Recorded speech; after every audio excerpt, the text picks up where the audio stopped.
르세라핌 멤버 카즈야의 일본 예능 프로그램 어나더 스카이 출연에 대한 일본 반응입니다. 제1장. 주변 멤버들은 아이돌 경험자나 서바이벌 프로그램 경험자가 있는데 발레 이외의 춤과 노래는 미경험이었을 텐데 데뷔 쇼케이스를 처음 봤을 때는 단기간에 완성했다고는 믿을 수 없을 정도의 레벨이라서 깜짝 놀랐다. 청순하다는 건 이런 걸 두고 하는 말이구나 싶을 정도로 맑은 존재감에 놀랐다. 하이브라는 지금 전 세계 K-팝 시장을 쥐락펴락하는 거대한 대형 기획사입니다.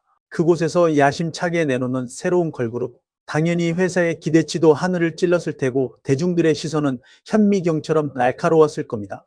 게다가 옆에 서 있는 멤버들을 보세요.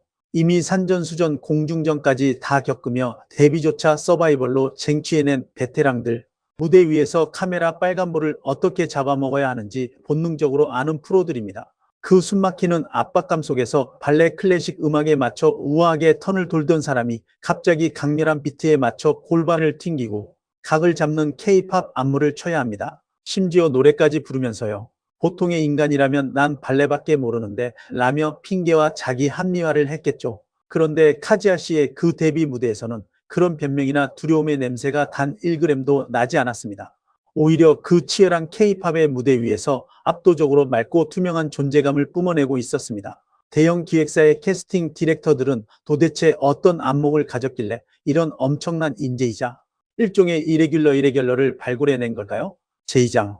일본의 예능 프로그램 어나더 스카이 이야기를 좀 해보죠. 한 사람의 인생에 큰 영향을 끼친 제2의 고향 어나더 스카이를 찾아가서 그 사람의 철학과 과거를 되짚어보는 아주 훌륭한 포맷이죠. 그런데 이번 카즈야 씨 편을 보고 인터넷에서는 꽤나 뼈있는 비판들이 쏟아졌습니다. 절반은 호타 씨의 한국 방문기 같아서 그 점이 실망스럽다. 카즈야 씨의 어나더 스카이로서의 한국 소울을 기대했는데 어나더 스카이라는 단어조차 나오지 않았다. 그녀에게는 네덜란드가 진정한 의미의 어나더 스카이가 아닐까? 구성 작가가 조금 더 어떻게 할 수 없었을까? 글로벌 스타가 된 카즈야와 요즘 잘 나가는 배우 호타 마유를 한 화면에 담는다? 게다가 트렌디한 서울의 거리를 배경으로? 이건 시청률을 보장하는 치트키라고 생각했을 겁니다. 하지만 그들은 대중이 진정으로 보고 싶어하는 핵심을 놓쳤습니다. 대중은 그저 예쁜 두 사람이 서울에서 맛있는 걸 먹고 쇼핑하는 관광 브이로그를 원했던 게 아닙니다. 팬들이 보고 싶었던 건 어떻게 저렇게 투명한 얼굴의 소녀가 이 치열한 세계에서 살아남았는가에 대한 해답이었습니다. 댓글을 쓴 분의 통찰력이 대단합니다. 카즈야에게 진정한 어나더 스카이는 네덜란드가 아니었을까? 정확한 지적이죠. 그녀가 발레리나로서의 길을 걷기 위해 10대 시절 홀로 떠났던 네덜란드.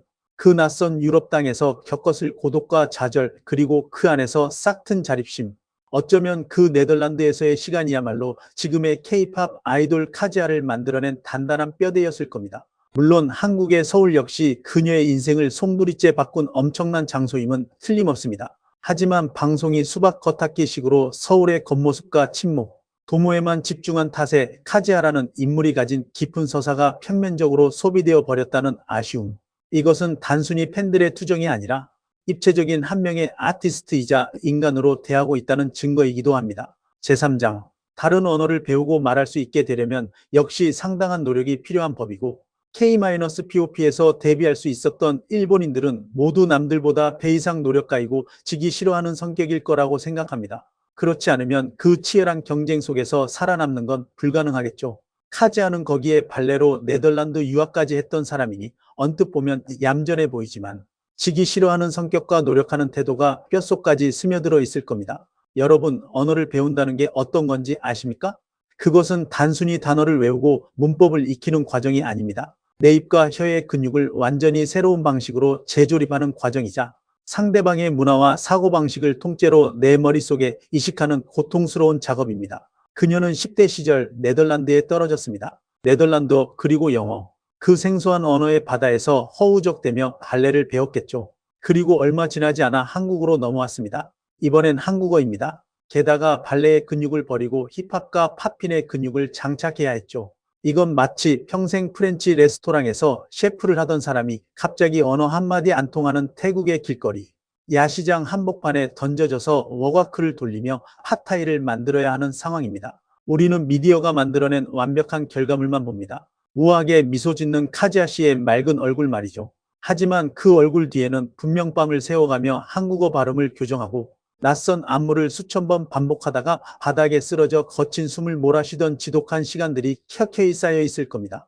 얌전해 보이지만 지기 싫어하는 성격과 노력이 뼛속까지 스며들어 있을 것이다. 그녀는 천재나 요정이 아닙니다. 그저 자신이 선택한 길 위에서 절대 무너지지 않겠다고 이를 악문, 지독하게 성실하고 승부욕 강한 한 명의 인간일 뿐입니다. 카즈야 씨는 정말 품위가 있고 투명감이 있어서 과하거나 튀는 느낌 없이 깨끗한 분이시네요. 이 사람은 내추럴 본 미인이야. 굳이 손댈 필요가 없을 정도의 외모라고 생각해. 만화 같다. 너무 예쁘다. 현대의 연예계, 특히 K-팝씬은 극강의 자극을 추구합니다. 더 화려한 메이크업, 더 파격적인 의상, 내리에 꽂히는 강렬한 콘셉트.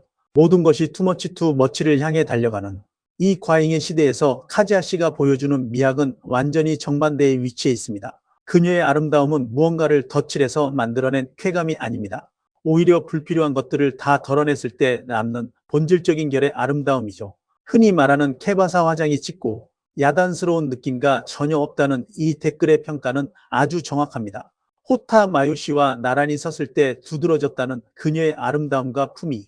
그것은 단순히 이목구비의 황금 비율에서 나오는 것이 아닙니다. 품이라는 것은 그 사람이 살아온 시간, 견뎌낸 고통, 집중했던 몰입의 순간들이 땀구멍 하나하나를 통해 배어나오는 채취와도 같습니다. 발레리나로서 자신과 끊임없이 마주하며 자세를 꼿꼿이 세웠던 시간들, 타국에서 언어의 장벽에 부딪히면서도 포기하지 않고 묵묵히 연습실을 지켰던 그 고요하고 치열한 시간들이 지금 카즈야라는 사람의 겉모습을 감싸고 있는 투명한 막이 된 것입니다. 그러니 대중이 그녀를 보며 자연스럽다, 건드릴 필요가 없다라고 느끼는 것은 당연한 일입니다. 치열한 내면의 투쟁을 거친 사람만이 가질 수 있는 평온함, 그 모순적인 에너지가 그녀를 만화 속 주인공처럼 비현실적으로 맑아 보이게 만드는 것이죠.